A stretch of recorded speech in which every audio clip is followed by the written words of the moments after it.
გადაცემა კომპასი, რადიო ჯიპაზე ეთერში, FM 94.3.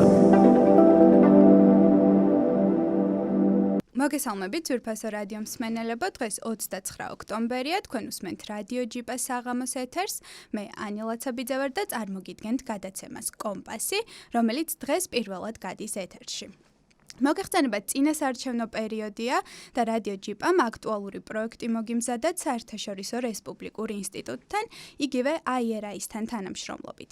დღეს ჩვენი გადაცემის თემა ეხება პროექტს სახელწოდებით საარჩევნო კომპასი საქართველო, რომელიც შეიქმნა აშშ-ს საერთაშორისო განვითარების სააგენტოს USAID-ის, საერთაშორისო რესპუბლიკური ინსტიტუტის, IRI-ის, გერმანული პოლიტიკური ფონდების, ამსტერდამის თავისუფალი უნივერსიტეტისა და აღმოსავლეთ ევროპის მრავალპარტიული დემოკრატიის ცენტრის მხარდაჭერით.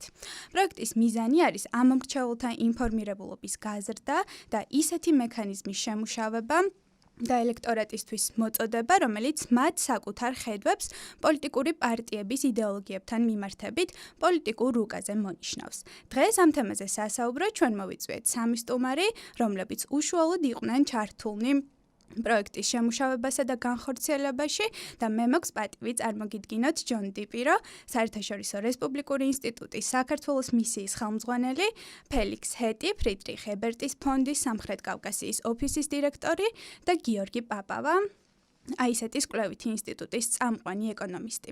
ასევე საარჩევნო კომპასიის აკადემიური გუნდის ხელმძღვანელი.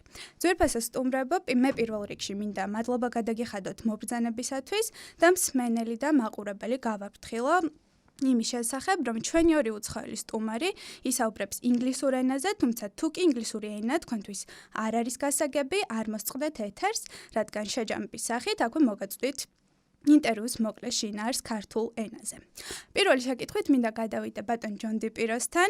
Mr. Dipiro, welcome to our studio and thanks for being with us today. Could you please describe the core idea and the goal of the project? Thank you for having me. Really delighted to be here today and have a chance to address all you fine listeners.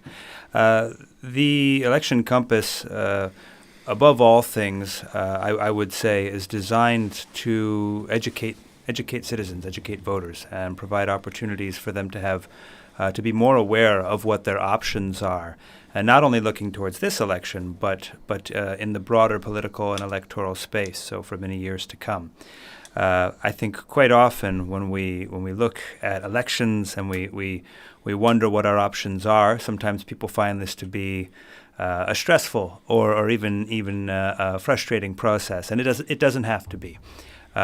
Oftentimes when we end up looking for different options or trying to find out who feels close to what we feel, whose views are closest to our own, it's difficult when there's a shortage of information. And so one of the big goals here and main goals of this project was to provide not only citizens with more information on what the different political actors represent, what their views are across a wide range of policy issues, but also to make that a little bit more available to them, make it user-friendly.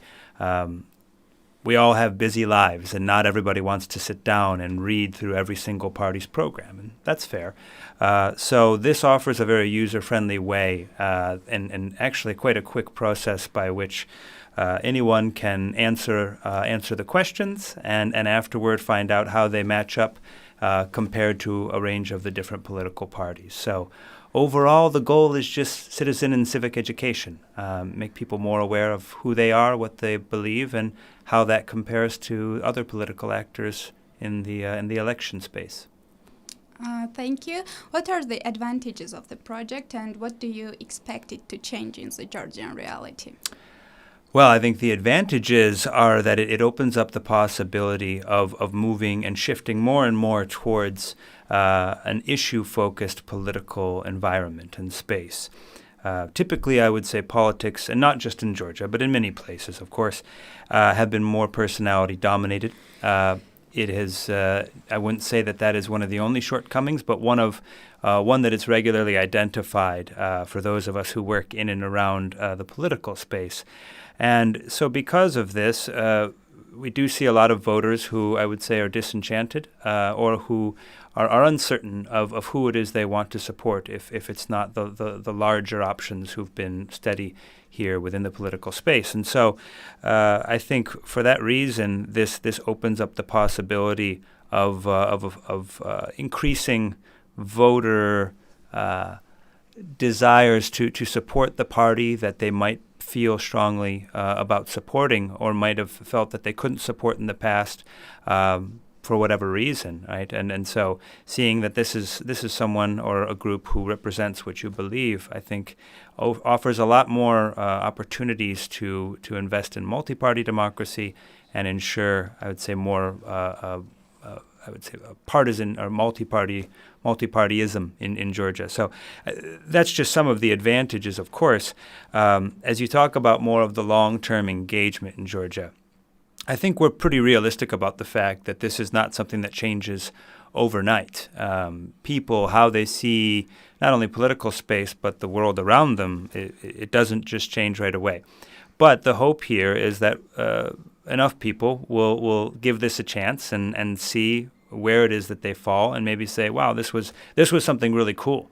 And I want to do it again, looking to future elections. And so it's a process that will take time, but we hope we can begin that process now.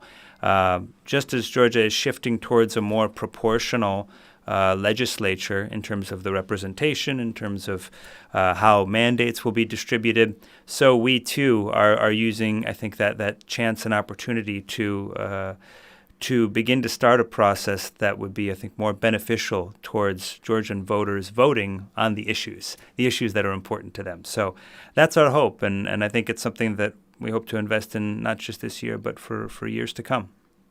Thank you again. როგორც ჩვენს მსმენელს დავპირდი, მოკლედ ჩავაჯამებ დონ დიპიროს პასუხს. მან ისაუბრა იმის შესახებ, რომ არ არსებობს ტექნოლოგია, რომელიც ზუსტად და წინასწარ განსაზღვროს ადამიანის ქცევას, თუმცა ეს კომპასი, ბატონი დიპიროს აზრით, არის შესაძლებლობა, რომ გავარკვეთ თუ რის სიგვჯერა და ეს ღირებულებები დავაკავშიროთ იმას, თუ რის სიგვჯერად პოლიტიკურ პარტიებსა და პოლიტიკოსებს.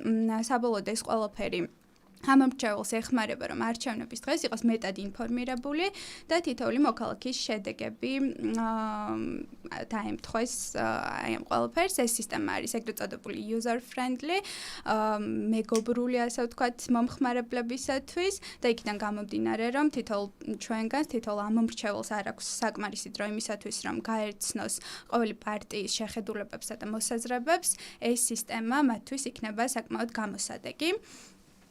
მე გადავალ ჩვენს მეორე სტუმართან, Felix Hedtan. Mr. Helt, welcome once again and thanks for being with us today. My question to you is, as far as we know, the project has been widely used in Western countries. According to existing experiences, what are the possible outcomes and what are your expectations from it? Yeah, thank you very much for having me. I think these kind of tools of voting advice applications, they are very popular, not only in Western countries, but increasingly all over the world. In the European Union, you have usually several of these kind of tools during elections in the member states. Also, I saw them in use at local elections and elsewhere. And they are very popular. So, for example, in Sweden, about 2 million users used an election compass for the last Swedish elections. And what is the outcome? Well, it is hard to say because we don't look into the heads and into the minds of the people who use it. But what we often see and what we also see in Georgia is that people say to us, for example, we get the feedback, we've used the compass, and we found out that we are close to a political party that we didn't even knew about. Yeah? So that we were not even aware that this party existed. And the same happens, for example, in Germany. And this does not mean that this person is going to vote for this political party they were unaware of. But the compass has the function that they can then learn more about the program and have a deeper look and get like an easy entry into a more deep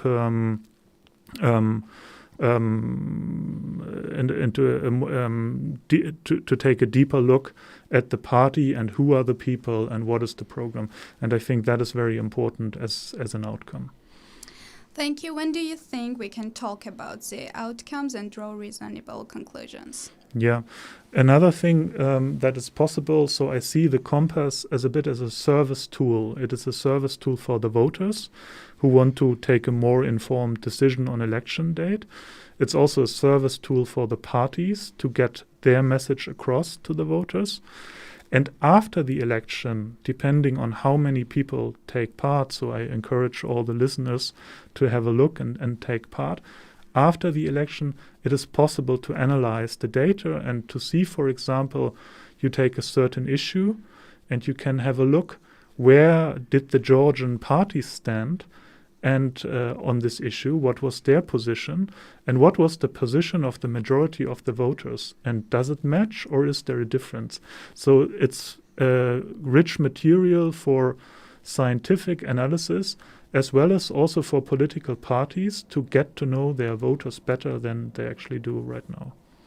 Thank you again. Felix hetma აღნიშნა რომ პროგრამის მიზანი არ არის ის რომ ამორჩეულმა უცილებლად ხმა მისცეს იმ პარტიას რომელზეც მას კომპასი მიუთითებს, უბრალოდ ეს არის საგანმანათლებლო მიზნით იმისათვის რომ ამორჩეულმა ქართველმა ამორჩეულმა გაიგოს პარტიების პროგრამის შესახებ მეტი და იმ ადამიანის შესახებ რომლებიც წარმოადგენენ ამ თუ იმ პარტიას. ახლა კი მე შეკითხვით გადავალ ჩვენს კიდევ ერთ სტუმართან გიორგი პაპავასთან. შეგახსენებთ რომ გიორგი პაპავა ხელმძღვანელი აკადემიურ გუნდს, რომელმაც პროექტი საქართველოში განახორციელა. ბატონო გიორგი, კიდევ ერთხელ მოგესალმებით და მადლობას გიხდით სტუდიაში მობრძანებისათვის. ჩვენმა სტუმრებმა უკვე ისაუბრეს პროექტის არსსა და მიზნებზე, ამიტომ მოდით პირდაპირ გადავიდეთ განხორციელების ეტაპებზე და მისი გამოყენების მექანიზმებზე. როგორ შეიქმნა ზოგადად საარჩევნო კომპასი და როგორ გამოიყენება ის? დიახ, ქართულად ალბათ ხო? კი, დიახ, ქართულად. პირველ რიგში თქვენ დასაწყისში აღნიშნეთ ის ძალიან ფართო მხარდაჭერა, რომელიც როგორც სხვადასხვა ფონდებს და ორგანიზაციებს და სახელმწიფოებს ჰქონდათ, რაც ძალიან მნიშვნელოვანი იყო ამ პროექტის განხორციელებისთვის. პროცესი შედგებოდა რამოდენიმე ეტაპისგან. პირველი ეტაპზე აკადემიურმა გუნდმა შეარჩია ის პოლიტიკური პარტიები, რომელთა ანალიზიც უნდა მოხდარიყო კომპასის ფარგლებში. ეს იყო ყველა პარტია, ვინცაც წევრი ყავდა წარმოდგენილი წინა საპარლამენტო არჩევნებში, ვისაც ჰქონდა 1% მაინც მიღებული წინა საპარლამენტო არჩევნებისას, ან ბოლო საზოგადოებრივი გამოკითხვების დროს აფიქსირებდა ამ 1%-ზე ამეც. ეს შეირჩა პოლიტიკური პარტიები. შემდეგი ეტაპი იყო შეგვერჩია ის დებულებები, რომლის მიხედვითაც პარტიის პოზიციებს გავზომავდით. ამისთვის ჩვენ ნახეთ როგორც საერთაშორისო გამოცდილება, ასევე გავაანალიზეთ საქართველოში გამოკითხვის შედეგები საზოგადოებრივი აზრის, თუ რას მიიჩნევს მოსახლეობა როგორც პოლიტიკის, საჯარო პოლიტიკის რაღაც ყველაზე მნიშვნელოვან და კრიტიკულ საკითხებს და ასევე ნახეთ სხვადასხვა პარტიები რა თემებზე ცდილობენ, ასე ვთქვათ, დისკუსიის განვითარებას ქვეყანაში. ამ ყველაფრის ამის შეჯამებით აკადემიურ გუნდში ვიყავით 5 ადამიანი, აისეტიდან, საქართველოს ინსტიტუტის პოლიტიკიდან და საქართველოს პოლიტიკის ინსტიტუტიდან და CRRC-დან, რომლებმაც ჩვენ თვითონ ჩამოვწერეთ ჯერდებულებებს, შემდეგ შევაჯერეთ ერთმანეთში და ბოლოს მათ შორის ნიდერლანდიდან პარტნიორების დახმარებით ჩამოყალიბდით იმ 30 დებულებაზე, რომელიც შეუძლია თქვენს მსმენელს შევიდეს კომპასი პარტიების ჯიზზე და საკუთარი პოზიცია დააფიქსიროს. მათ შემდეგ რაც ის საკუთარ პოზიციას დააფიქსირებს, უკვე კომპასი აძლევს მას შესაძლებლობას სხვადასხვა განზომილებაში დაინახოს ის თანხმედრები, რომელზეც ჯონი და ფელიქსი საუბრობდნენ დღეს. აქ საუბარია ორ განზომილებიან, ასე ვთქვათ, ლიბერალურ, კონსერვატიულ, მემარჯვენე მემარცხენე ეს რო წარმოვიდგინოთ რუკა ამ ორ განზომილებით აქ რომელ პარტიასთან აქვს სიახლოვე ამორჩეულს, მას ასევე შეუძლია ნახოს თავისი პასუხების რამდენი პროცენტი დაემთხვა რომელ პარტიას. ანუ უკვე 30 დებულებიდან რა პასუხები გასცა მან და რა თანხმედრაშია ისინი პარტიების პოზიციებთან და ბოლოს მას შეუძლია არჩიოს თავისთვის ყველაზე მნიშვნელოვანი რომელიმე საკითხი. შეიძლება მას არ აინტერესებს მაგალითად ჯანდაცვის საკითხები და აინტერესებს განათლების, ან არ აინტერესებს მართლმსაჯულება და აინტერესებს საგარეო ურთიერთობები. თითოეული დებულების ჭრილში მას შეუძლია ნახოს სად დგას თავად და მასთან მიმართებაში სად არიან პოლიტიკური პარტიები. მეტიც მას შეუძლია ნახოს რა განცხადებებს აკეთებდნენ პოლიტიკური პარტიები, კონკრეტული საკითხები როგორ არის ასახული მათ საარჩევნო პროგრამებში და შესაბამისად მიიღოს თვითონ რა მიმართულებითაც აინტერესებს იმ მიმართულებით დამატებითი ინფორმაცია. ჯონი როდესაც საუბრობდა, ძალიან რთულია ვიპოვოთ საქართველოში ადამიანი, ვისაც კვლევითი ინტერესი თუ არა აქვს, კითხულობდეს ყველა პარტიის პროგრამას. მაგრამ ყველა ადამიანს აქვს რაღაც თავისთვის მნიშვნელოვანი საკითხები, რაც აინტერესებს. და ეს კომპასი ერთ-ერთი დადებითი მნიშვნელოვანი მხარე ზუსტად ეს არის, რომ თვითონ რაც სასთulis მნიშვნელოვნად იმათი შეუძლია შეედაროს, ასე თქვა, სხვა პოლიტიკურ პარტიებს. და ეს არა მარტო ერთჯერადად ამ თანხმედრის დასანახად არის კარგი. საომავლოდ მას შეუძლია უფრო მეტი კომუნიკაცია, უფრო მეტი ანგარიშვალდებულება დააკისროს იმ პოლიტიკურ პარტიებს, რომელსაც თავად უჭერს ხარს თუ არა. და სწორედ ეს რაღაც გამჭვირვალე და ანგარიშვალდებულებაზე დაყრდნობილი პოლიტიკა არის ერთ-ერთი დადებითი მხარე ამ კომპასის, მით უმეტეს თუ ჩვენ პარტნიორებთან ერთად შევძელით, რომ ეს მომავალ წლებშიც გავაკეთოთ, რომ უკვე დროშიც დავინახოთ, როგორ იცვლებოდა პოლიტიკური პარტიების მიდგომები სხვადასხვა თემატიკაზე და შესაბამისად ამორჩილოს მივცეთ შესაძლებლობა თვალი ადევნოს, ასე თქვათ, დროით ჭრილშიც როგორ შეიძლება თქვათ გარკვეულ საკითხებზე იცვლიდეს პარტიები პოზიციას. ძალიან დიდი მადლობა ესეთი დაწვრილებითი პასუხისათვის. რა კრიტერიუმებით შერჩა ძალიან საინტერესოა პოლიტიკური პარტიები, თემები და შეკითხვები, რომლებზეც პასუხის გაცემა უწევთ აპლიკანტებს.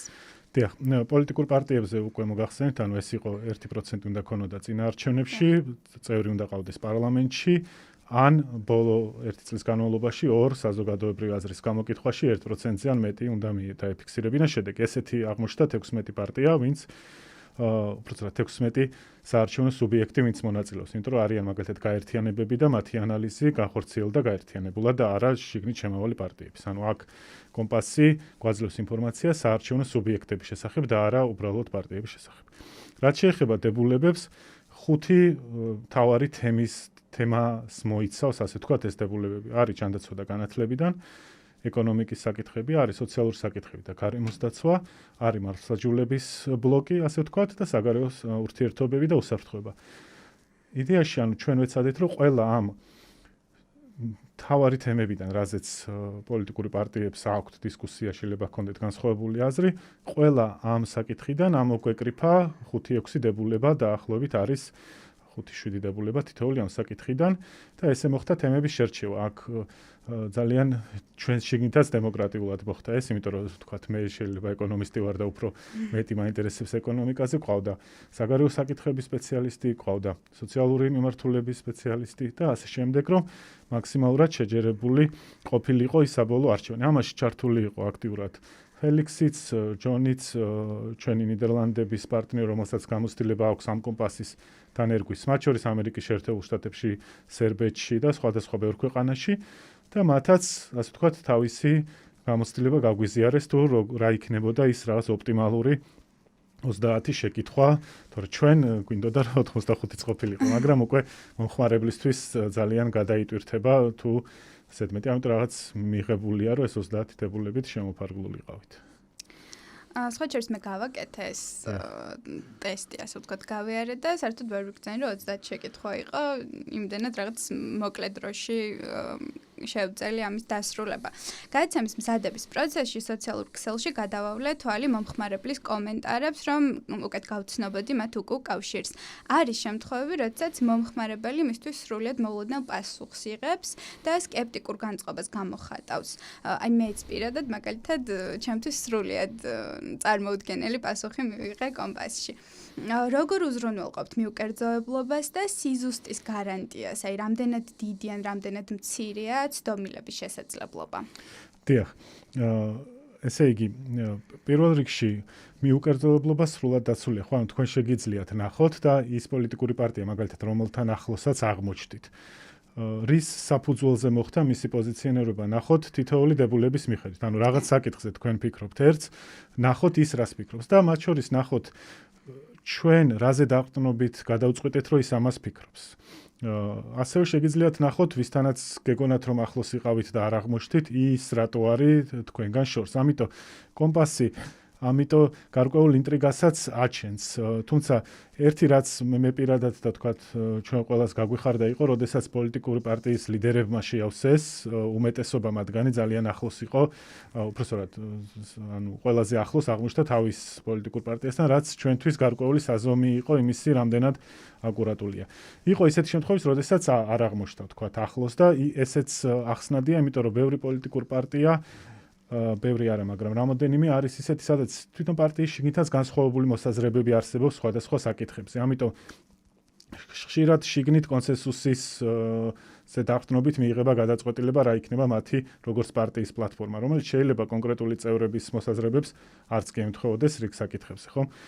ამიტომ მიუკერძოებლობა, ანუ რაღაც ისე არის აწყობილი, რომ ვერც კი წარმომიდგენია როგორ უნდა მიუკერძოებულიყავი, ანუ არანაირი მოტივაცია არ შეიძლება ჩვენ გქონდეს, რომ რომელიღაც პარტია ან ზედმეტად მემარჯვენე, ან მემარცხენე, ან კონსერვატორი, ან ისა შევქმნათ, ხო? იმიტომ რომ ეგ რომც გავაკეთოთ, ანუ მაგალითად რო ავიღოთ, რომ რაღაც სკალაზე ერთი კითხვა ვთქვათ, რაღაც უკუღმა გავაკეთოთ, იქ მომხმარებელს შეუძლია ეს პირდაპირ ხედავს, იქ მის წინაშია ყველაფერი, რაც ჩვენ გამოვიყენთ. ანუ იმის იქით ინფორმაცია არ არის.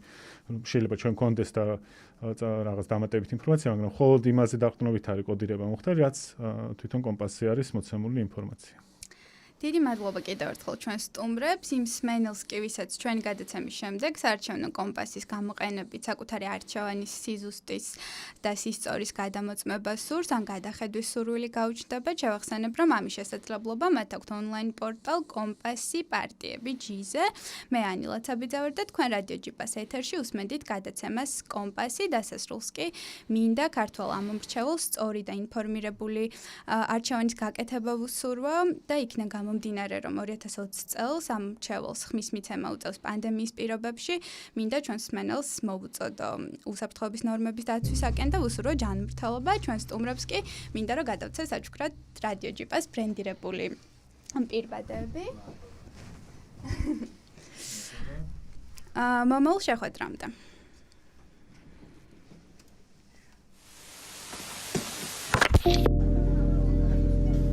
რადიო ჯიპა 94.3